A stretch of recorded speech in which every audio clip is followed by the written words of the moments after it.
remember saying that you're so dense that light bends around you. Keep me in the brown. No, let me see. Let me see. Oh, I love it. I love it. We've upped our political standards, and we say to them, up yours. Hi, it's Paul Bellini, and I'm here with Mary Walsh, who's bringing her show Dancing with Rage to the Panasonic Theatre, starting tomorrow night? Tonight. Tonight is the preview night, and tomorrow night is opening night.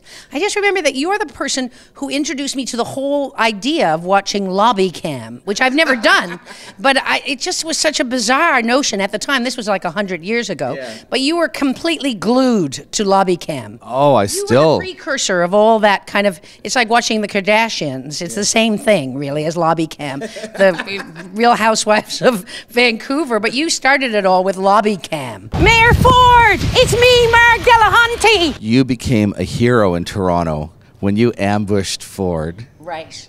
Except with the 47% of the people who think the sun, the moon, and the chevron sign shines right out of Mayor Ford's back passage. Okay. I don't know who those 47 are. I never meet them. I don't think they're downtown. I don't know where they are either. And was there any, like, obviously, you haven't never contacted them since or anything? No. I mean, that was so bizarre, really, because, even later on that night, there was another 911 call from that residence.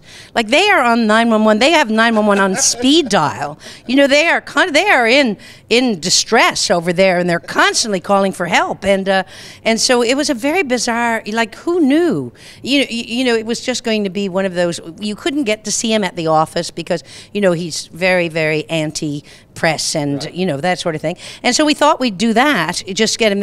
And then he said that it was in the dark and that we frightened his daughter. And of course it was 9:15 in the morning and there was no daughter.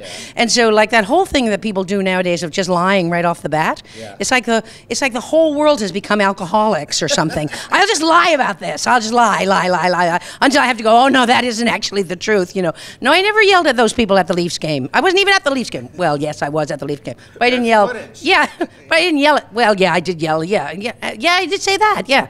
Mayor Ford, it's me, Mark Delahunty.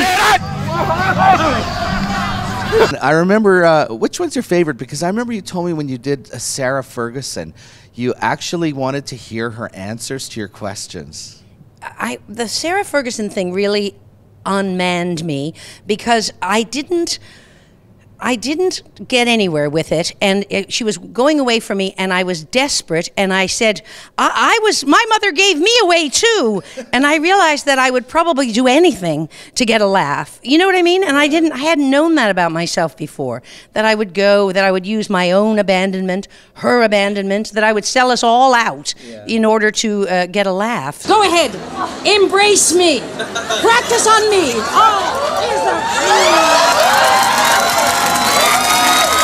You were going to come last year, and then you got sick. What happened? I just got pneumonia and ended up in the hospital. Oh, nothing much. Then I got pneumonia, ended up in the hospital for 2 weeks. As we were going into the third week, I thought, oh shit, this is really bad. Because they don't even keep you in, if you have open heart surgery, you're out in a day. They put you in the Barca lounger and you're on your way. But anyway, I finally managed to blow that pop stand. And then I was sort of starting to get better by June, so I came up here to visit my son. Then I stepped off the streetcar at Queen and John, and a rogue cyclist took me out and broke 3 of my ribs. And so then I was laid up for another 2 months, and then I got pneumonia again because, of course, you can't use your ribs. I mean, you have to use your ribs when you're breathing, and when you can't. So anyway, it was a long and sorry saga, but it's over now. You're such a trooper. I mean, I don't know anyone who's had more health problems than you, not even Elizabeth Taylor. Seriously? And I always think I'm healthy as a horse, and then other people are always going, you better lie down. I'm going, no, things are fine. And then next thing you know, I'm under anesthetic. So does all that go into the show? I guess, to a certain extent, as much as anybody be interested in any of that old garbage. But it's, there's 2 stories in the show. One is the story about the little girl who grew up next door to her family, which is a kind of fairy tale that goes, once upon a time there was a little girl who grew up next door to her family. This is the story she always told herself. And then there's the story of Marg Delahunty, who's my Princess Warrior person. And when Marg was 16, she went to Expo 67 with Our Lady of Mercy Choir, and she got knocked up right away. And she didn't, she slept with a lot of people because it was the summer of love. And so when she got home, her mother, when she had the baby, the mother took the baby and gave it up for adoption. All these years, Marg has felt this enormous loss, this sense of loss. And now, at the beginning of the play, she's been diagnosed with macular degeneration, which is the leading cause of blindness in North America. And so she's going on this quest to find this unknown child. And so instead of, like, it's a regular quest story, instead of fire-breathing dragons and stuff, there's like the banks and Air Canada and stuff like that. They all get in Marg's way. Premier Dunderdale, it's me, Marg Delahunty. Oh my God.